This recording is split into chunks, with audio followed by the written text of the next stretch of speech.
Hi, this is Jaya. In this video, we shall see the story of Robin Hood and Queen Katherine.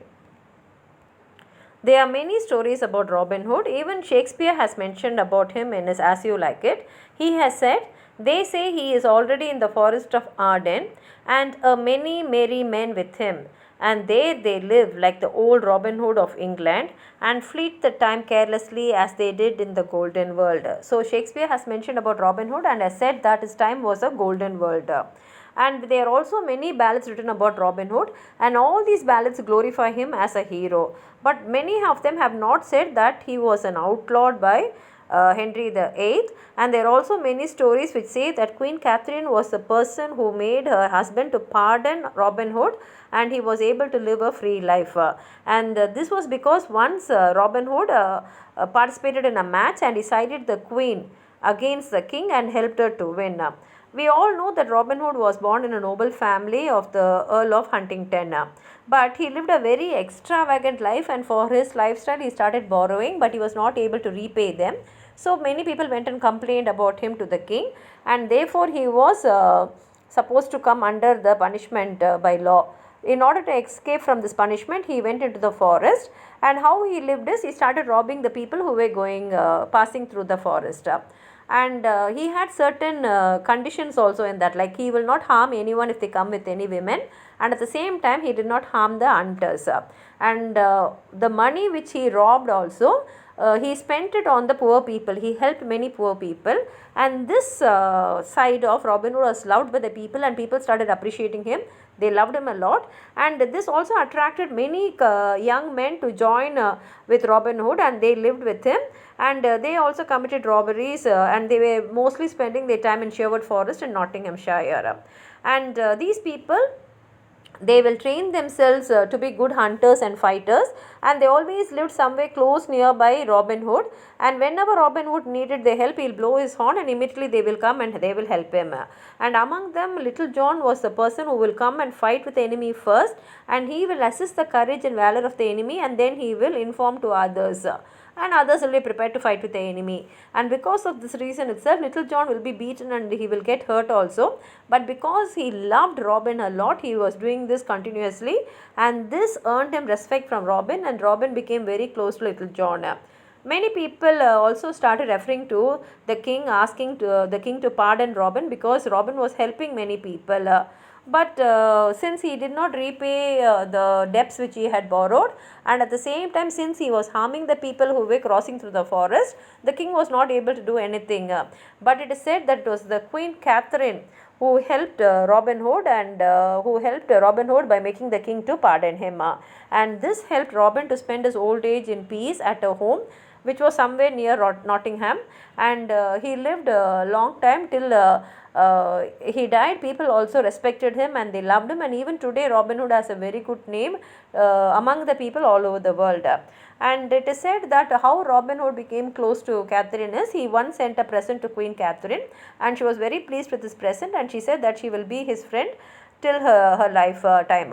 And at one time what happened is, Queen called her page means servant, and she asked him to go to Nottinghamshire and find Robin Hood, and ask him to come to London so that he can be her team in a match which she is going to have against the king. And she wanted Robin and his men to side her. The page immediately went to Nottingham, and he started posting a poster, so inquiring about where Robin Hood, and he was asking many people about where he can find Robin Hood, but no one was able to give him the exact details. So he went and stayed in an inn at Nottingham, and there he ordered a bottle of Rhenish wine. And before drinking the wine, he said, "This is to the Queen's health," and he drank it. And next to him there was a yeoman, and he was wearing a Lincoln green, and he had a long bow in his hand. And this yeoman turned to the page and asked why he had come from London to Nottingham, and the page told him that he had come in search of Robin Hood, and he said that, "I have asked everyone about where Robin Hood and no one helped me. Can you help me to find Robin Hood?" And the yeoman said, "Okay, no problem, you come next morning and I will show you where Robin Hood and all his men are." So next morning this man went there, and this yeoman, who was with him the previous day came there and he took him to Robin Hood.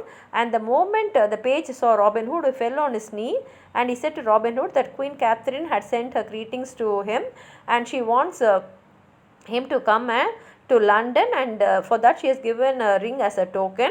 And he said that she is entering into a match with the king, and in that match she wants you to be on her side.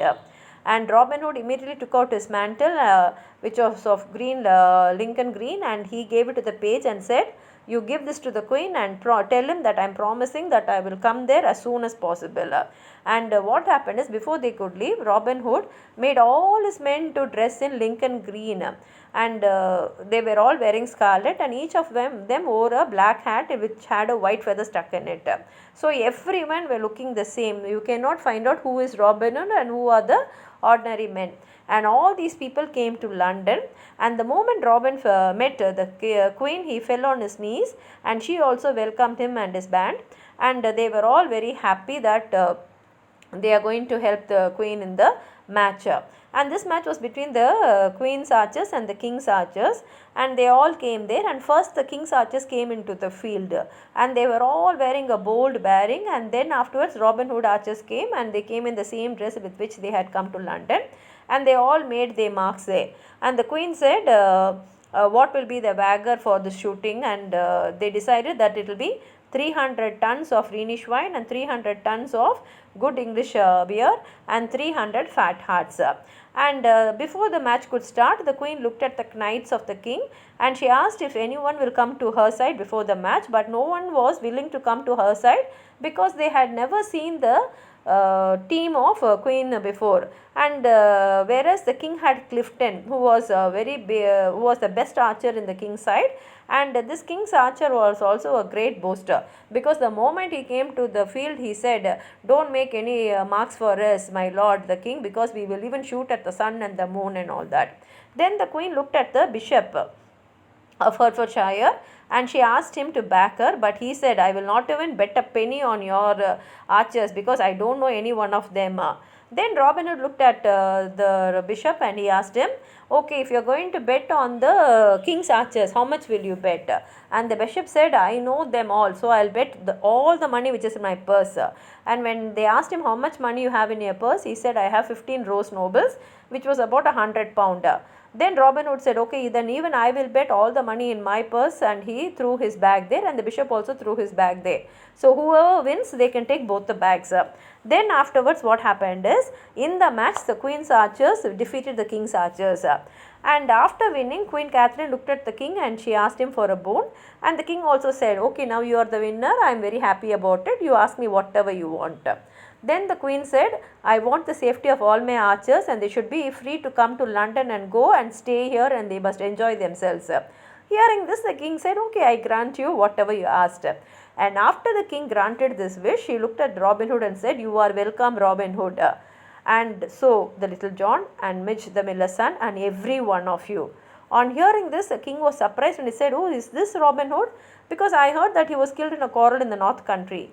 And the bishop also shocked, because he said, is this Robin Hood? I can never forget him, because once what happened is, he took me on a Saturday evening and he bound me to a tree and he made me to sing a mass for him and his yeomen. And if I had known that this was Robin Hood, I would not even bet even a single penny against him. And then Robin Hood and his yeomen all were very happy with the victory and helping the king and for having won the love of the queen. And they all went there to Sherwood Forest very happily, and the people also in London cheered them. And after that, Robin Hood, since he is not an outlaw anymore, he lived a very happy and peaceful life. And this is how Queen Katherine helped Robin Hood to live a very peaceful life. If you have anything more to add on to this, please write it in the comment box. Like the video, share it with your friends. And if you are not subscribed my channel, please subscribe. Thank you.